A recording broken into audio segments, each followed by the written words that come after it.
Facebook पर दोस्ती करना एक युवती को भारी पड़ गया। विश्वास की आड़ में युवक ने उसका शोषण किया और जब शादी की बात आई तो उसने किनारा कर लिया। मामला रीवा जिले का है, जहां एक युवती ने डीआईजी कार्यालय पहुंचकर अर्पित मिश्रा नाम के युवक पर रेप का आरोप लगाया है। युवती का कहना है कि उसकी अर्पित मिश्रा से फेसबुक के जरिए जान पहचान हुई थी। धीरे धीरे बातचीत बढ़ी और आरोपी ने प्रेम जाल में फंसाकर उसे अनंतपुर स्थित अपने घर बुलाया। वहां शादी का झांसा देकर युवक ने शारीरिक संबंध बनाए। पीड़िता ने यह भी बताया कि उसने पूरी घटना की जानकारी आरोपी की बहन को भी दी थी, लेकिन कोई मदद नहीं मिली। कुछ समय बाद युवती को पता चला कि अर्पित मिश्रा की सगाई हो चुकी है और तिलक की रस्में भी निभाई जा रही हैं। ये सुनते ही उसके पैरों तले जमीन खिसक गई। धोखा और अपमान की पीड़ा से आहत युवती ने डीआईजी ऑफिस पहुंचकर न्याय की गुहार लगाई। युवती का आरोप है कि जब वह आरोपी के गांव लालगांव पहुंची तो वहां युवक के परिजनों और रिश्तेदारों ने उसे धमकाया और चुप रहने का दबाव बनाया। फिलहाल पुलिस ने शिकायत दर्ज कर ली है और मामले की जांच शुरू कर दी है। जांच के घेरे में आरोपी पीड़िता को न्याय दिलाने की कवायद शुरू। रीवा पुलिस अब इस गंभीर मामले की पड़ताल कर रही है। पीड़िता की शिकायत के बाद पूरे मामले को लेकर जांच तेज कर दी गई है। जल्द ही आरोपी को तलब कर पूछताछ की जा सकती है। वहीं पीड़िता ने प्रशासन से सुरक्षा की भी मांग की है। आज आप डीआईजी ऑफिस आए हैं जी, कहाँ के रहने वाले हैं, क्या घटना हुई है और किस चीज़ की शिकायत लेके आए हैं? उसके बारे में ना सब जी। नमस्ते। मैं अभी डीआईजी ऑफिस में आई हूँ। आरोपी अर्पित कुमार मिश्रा के बारे में मतलब बताने के लिए मैंने 27 मई को थाना विश्वविद्यालय में उसके नाम की एफआईआर दर्ज करवाई है, लेकिन अभी तक की कोई कार्रवाई नहीं हो पा रही है। एफआईआर दर्ज कराई थी आपने? मैंने 376 उसके ऊपर खिलाफ मतलब धारा लगी है, तो उसकी मैंने कंप्लेंट की है, बट लेकिन मुझे पुलिस वालों की तरफ से अभी तक के कुछ बताया नहीं जा रहा है। उसका नंबर सिर्फ ट्रेस लोकेशन के लिए दिया है। बोलते हैं जब ट्रेस हो जाएगा तो आपको बता देंगे, हम अपना काम खुद करते हैं और हमको जब आपकी ज़रूरत पड़ेगी तो हम आपको खुद ही बता देंगे, ऐसा वो कह रहे हैं। बता रहे हैं कि उसने दुष्कर्म किया, कैसे जुड़ी आप, किस तरह से झांसा दिया और कैसे पूरा ये घटनाक्रम चला? सर 2 महीने पहले जैसे 2023 में मार्च महीने से हम लोगों की फेसबुक के माध्यम से बात हुई थी। फिर उसके बाद में मैं मई मंथ में उससे मिलने के लिए रीवा आई थी। फिर जब वो मुझे फ़र्स्ट टाइम अपने घर लेके गया था तो उसके घर में अनंतपुर में वो रहता है, रीवा उसका खुद का घर है, तो वहाँ पे फ़र्स्ट टाइम उसने मेरे साथ में 14 मई 2023 को मतलब ज़ोर ज़बरदस्ती की थी। और वो प्रॉपर रहने वाला लालगांव का है, उसकी पूरी फैमिली लालगांव में रहती है। तो अभी तक के पुलिस वालों की तरफ से भी मतलब मुझे कुछ पता नहीं चल रहा है। कह के उसने दुष्कर्म किया, क्या शादी का झांसा दे रहा था, क्या? फर्स्ट टाइम एक्चुअली उसने मुझसे कुछ पूछा ही नहीं, कुछ नहीं। मतलब मैं जब यहाँ आई थी मैं किसी को जानती नहीं थी, उसके घर पे रुकी थी, मैं अलग बेड पे सोई थी, वो अलग था।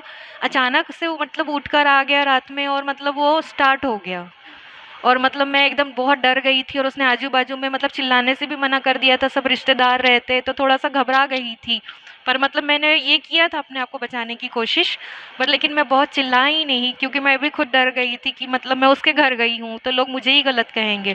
पर इस बात की जानकारी मैंने कुछ दिन के बाद में उसकी सिस्टर को दी थी कि उसके भाई ने मेरे साथ ऐसा-ऐसा किया है करके।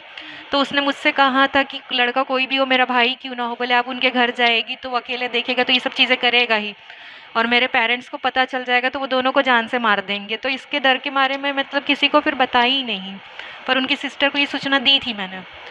और मैंने अभी 2 साल से फिर उसका मेरे घर में लगातार आना-जाना रहता था, रात में भी कभी आता था, रात भर रुकता था, दिन में आता था, आस-पड़ोस सबको पता है ये सब चीज़ें।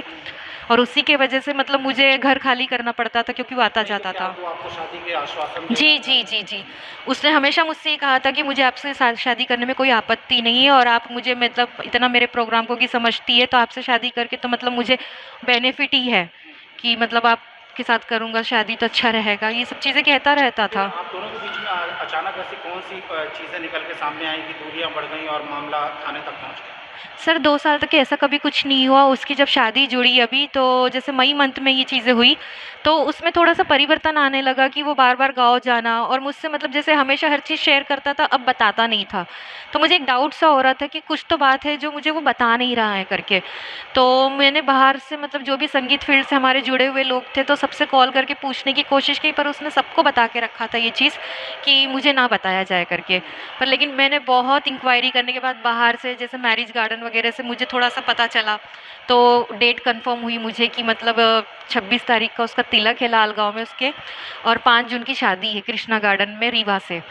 तो मुझे जब पता चला तो मैंने उससे बोला कि इस बारे में बात करी कि घर वालों को बताओ अपने करके, या फिर मैं बात करती हूँ अगर तुम नहीं कर सकती, या मैं लड़की वालों को बता दूँ, या तो फिर पुलिस के अलावा मेरे पास कोई ऑप्शन नहीं है फिर। तो उसने मुझसे वक्त मांगा 25 तारीख को तक कि उसने मुझे लास्ट टाइम, मतलब मैं 25 को पहले एफआईआर करने गई थी, तो उसने मुझसे कहा था कि मत करना एफआईआर वगैरह, बोले मैं घर वालों से बात कर रहा हूँ, कुछ तो सोल्यूशन निकालते हैं और मैं आता हूँ, आज ही आता हूँ या मैं कल तक के तुम्हारे पास आता है। एक दिन का वक्त मुझे वक्त मांगा उन्होंने। तो मैंने कहा कि ठीक है, इतना दिन दिया तो एक दिन का और वक्त दे देती हूँ करके मैं। तो फिर 26 तारीख को उसने तिलक वाले दिन से फ़ोन ही उठाना बंद कर दिया मेरा, सुबह से शाम हो गई फ़ोन नहीं उठा रहा था मेरा। फिर मैं उसके घर लाल गाँव के लिए निकल गई, अकेली चले गई मैं बस में बैठ के। पर ये चीज़ की सूचना उन लोगों को थी कि मैं आ रही हूँ करके, तो उसने अपने बुआ के लड़के प्रयाग मिश्रा और उसी के एक दोस्त क्षितिज नाम के लड़के को भेजा, जिन्होंने जहाँ से बस रुकती है वहीं से मुझे कार में बिठाया और थोड़ा सा आगे ले जाके उसी के घर के पास एक मैदान था, वहाँ पे बैठकर वो लोग मतलब मुझसे समझाने लगे कि उसकी बदनामी हो जाएगी, ऐसा है, मतलब जो भी चीज़ें हैं तो छोड़ दीजिए, ऐसा वैसा करके। तो फिर मैंने ये कहा एफआईआर होने के बाद क्या उस परिवार द्वारा अभी भी धमकियाँ दी जा रही हैं? जी, मेरे जो बयान है, मेरी पड़ोसी है जो यहाँ पे अभी रहती है, तो उसने मुझे बताया था कि वो कह रहे हैं कि मतलब अर्पित ने मतलब बोला है कि मतलब तुमने क्यों गवाही दी, अपनी गवाही वापस ले लो करके, ये सब चीज़ें बोली जा रही है। सर ये लोग मतलब इनके जितने भी रिश्तेदार हैं, जैसे इसके चाचा का फ़ोन आया था मुझे, उसके वो जो बुआ के लड़के वगैरह हैं, इन लोगों ने मुझे कॉल किया था। उन्होंने गाड़ी में बैठकर भी मतलब मुझसे चीज़ें कही थी कि अगर हमारे घर वाले आपको देख लेंगे, बोले लाल गाँव में, तो बोले आपके छोटे-छोटे टुकड़े कर कर आपको मार देंगे, पता भी नहीं चलेगा कब वाटरफॉल में फेंक दिया आपको करके। तो ये सब चीज़ें मतलब लोग बोल रहे थे। जी। लड़के का नाम क्या है, आरोपी का नाम क्या है? अर्पित कुमार मिश्रा। पिताजी का नाम? दिनकर प्रसाद मिश्रा। रहता कहाँ है? ये प्रॉपर लाल गाँव का ही रहने वाला है और इनका अनंतपुर रीवा में भी खुद का घर है जहाँ वो अकेला रहता था।